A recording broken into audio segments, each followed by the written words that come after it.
বন্ধুরা, নতুন ভিডিওতে স্বাগতম। আজকে একটি চমৎকার ভিডিও নিয়ে হাজির হয়েছি। আমরা যারা সার্ভে করে থাকি বা সার্ভিস দিয়ে থাকি তাদের জন্য গুরুত্বপূর্ণ একটি বিষয়, আমাদের কাজ করতে গেলে ভালো মানের একটি ভিপিএস এবং আইপি প্রয়োজন হয়। যারা এক্সপার্ট আছেন বা ভালো কাজ পারেন তারা মূলত ভিপিএস নিয়ে কাজ করে থাকে। আজকের টপিকসটা হচ্ছে ভিপিএস নিয়ে। আমি ভিপিএস নিয়ে কিছু আলোচনা করব। প্রথমেই আমাদের গ্রুপটা আপনাদের সাথে পরিচিত করিয়ে দেই। দেখতে পাচ্ছেন এটা হচ্ছে আমাদের ফেসবুকের পাবলিক গ্রুপ। তো আমাদের সাথে যারা কাজ করে থাকে তারা প্রতিনিয়ত এখানে এবং পেমেন্টের রিভিউগুলো দিয়ে থাকে। আপনারা চাইলে এই ফেসবুক গ্রুপে জয়েন হয়ে আমাদের সাথে যোগাযোগ করতে পারেন। আর এটা হচ্ছে আমাদের মেসেঞ্জার গ্রুপ, অর্থাৎ আমাদের সাথে যারা রানিং পেইড মেম্বার আকারে আছে বা কাজ করতেছে তারা মূলত এই গ্রুপে জয়েন আছে। এই গ্রুপটাতে আমাদের কাজের A to Z আলোচনা হয়, অর্থাৎ কারো প্রবলেম হলে সবাই এখানে কথা বলতে পারে এবং বিভিন্ন এক্সপার্ট আছে যাদের মাধ্যমে প্রবলেমগুলো সমাধান হয়ে যায়। অনেকেই ভিপিএস এর দাম সম্পর্কে বিভিন্ন ধরনের প্রশ্ন করে থাকে, তো তাদের জন্য এই বিষয়টা আমার শেয়ার করা।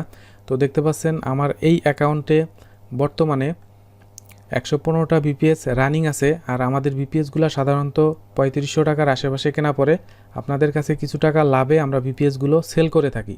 তো দেখতে পাচ্ছেন অসংখ্য ভিপিএস আমার অ্যাকাউন্টে রানিং আছে। তো আপনারা যারা আমাদের মাধ্যমে ভিপিএস নিতে চান অবশ্যই আমাদের সাথে যোগাযোগ করতে পারেন। তো এখন আমরা মেন বিষয়ে আসি। আমরা মূলত আলোচনা করব রেসিডেন্সিয়াল ভিপিএস এবং নর্মাল আরডিপি বা ভিপিএস। তো স্ক্রিনে দেখতে পাচ্ছেন প্রথমটা রেসিডেন্সিয়াল ভিপিএস এবং দ্বিতীয়টা নর্মাল আরডিবি। তো আপনারা কিভাবে রেসিডেন্সিয়াল ভিপিএস এবং নর্মাল আরডিবি চিনতে পারবেন সেই বিষয়টাই আপনাদের সাথে একটু আলোচনা করব। প্রথমে আমরা নর্মাল আরডিবিটা সম্পর্কে আলোচনা করব। তো আমরা আগে নর্মাল আরডিবিটা লগ ইন করে নেই। তো প্রথমে আমরা নর্মাল আরডিবিটা সেট আপ করে নিলাম, অর্থাৎ লগ ইন করে নিলাম। তো এখন আপনারা কিভাবে বুঝবেন যে এটা নর্মাল আরডিবি নাকি রেসিডেন্সিয়াল ভিপিএস?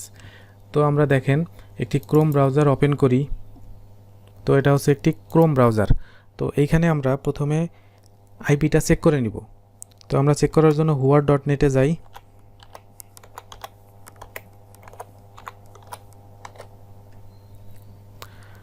তো দেখতে পাচ্ছেন আমাদের আইপিটা চলে আসছে।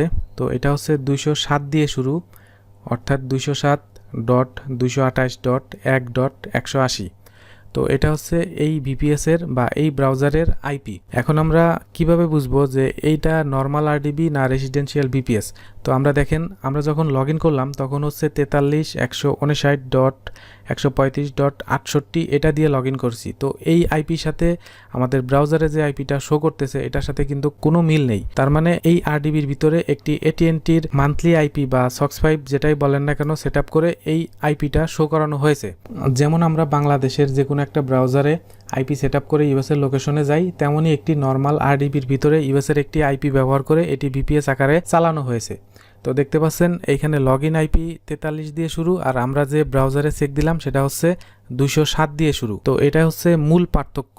তো এখন আমরা fast.com থেকে এই নর্মাল আরডিবির ইন্টারনেট স্পিডটা চেক করব। তো দেখতে পাচ্ছেন আমরা fast.com-এ চলে গেলাম।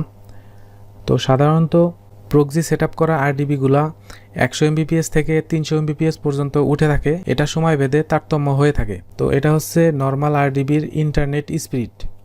তাহলে আপনারা খেয়াল রাখবেন লগ ইন আইপি এবং ব্রাউজারের ভিতরে whoa.net-এ চেক দিলে যে আইপিটা শো করে তার সাথে মিল যদি না থাকে তাহলে ভাববেন এটা নর্মাল আরডিবি বা প্রক্সি সেট আপ করা আরডিবি। এখন আমরা রেসিডেন্সিয়াল ভিপিএসটা লগ ইন করবো।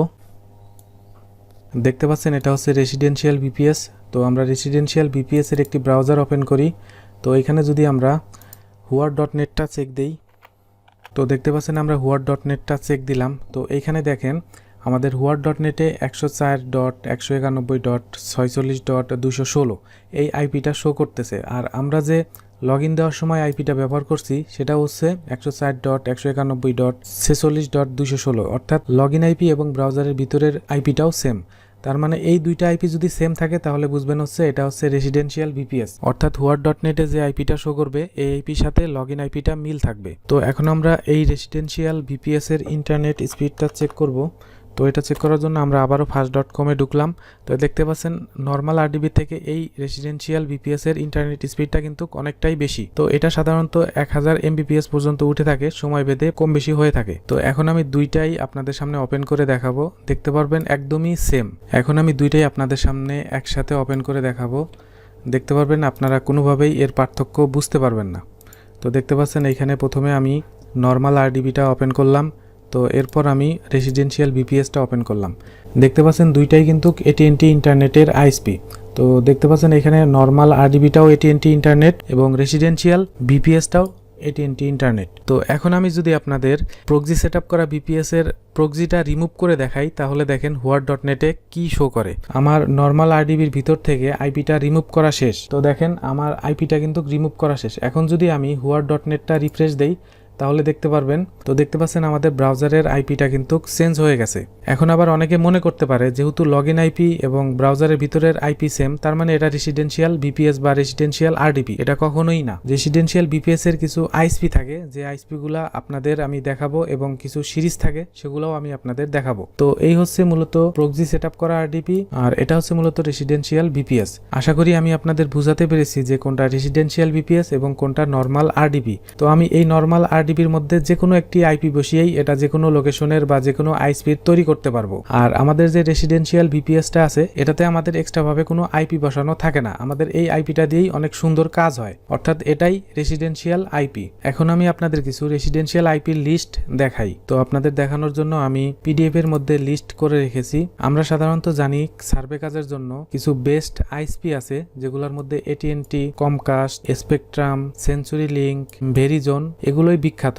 অর্থাৎ এগুলাই সাধারণত রেসিডেন্সিয়াল আইপি বা ভিপিএস এর মধ্যে পড়ে থাকে। এখানে দেখতে পাচ্ছেন এগুলো হচ্ছে রেসিডেন্সিয়াল আইপি বা রেসিডেন্সিয়াল ভিপিএস এর সিরিজ। তো আপনারা এই সিরিজগুলো খেয়াল করবেন, তাহলেই বুঝতে পারবেন যে কোনগুলো রেসিডেন্সিয়াল ভিপিএস এবং কোনগুলো নর্মাল আরডিবি। তো দেখতে পাচ্ছেন আমি যে আজকে রেসিডেন্সিয়াল ভিপিএসটা দেখালাম সেটা হচ্ছে 104.191 দিয়ে শুরু। তো এখানে দেখতে পাচ্ছেন 104.191 এখানে কিন্তু লিস্টে অবশ্যই আছে। তো দেখতে পাচ্ছেন এটা হচ্ছে 104.191.46। তো এই যে এটা হচ্ছে রেসিডেন্সিয়াল ভিপিএস বা রেসিডেন্সিয়াল আইপি। তো এটার সাথে দেখেন এটার মিল আছে। তো সাধারণত এগুলাই হচ্ছে রেসিডেন্সিয়াল আইএসপি বা রেসিডেন্সিয়াল ভিপিএস এর সিরিজ। তো আপনারা যদি রেসিডেন্সিয়াল ভিপিএস এবং নর্মাল আরডিবি সম্পর্কে আরো বিস্তারিত ভিডিও চান, আমাদের কমেন্ট বক্সে কমেন্ট করবেন। এবং আপনারা যদি আমাদের মাধ্যমে কাজ করতে চান, অবশ্যই আমাদের ফেসবুক গ্রুপে জয়েন হবেন এবং আমাদের সাথে যোগাযোগ করবেন।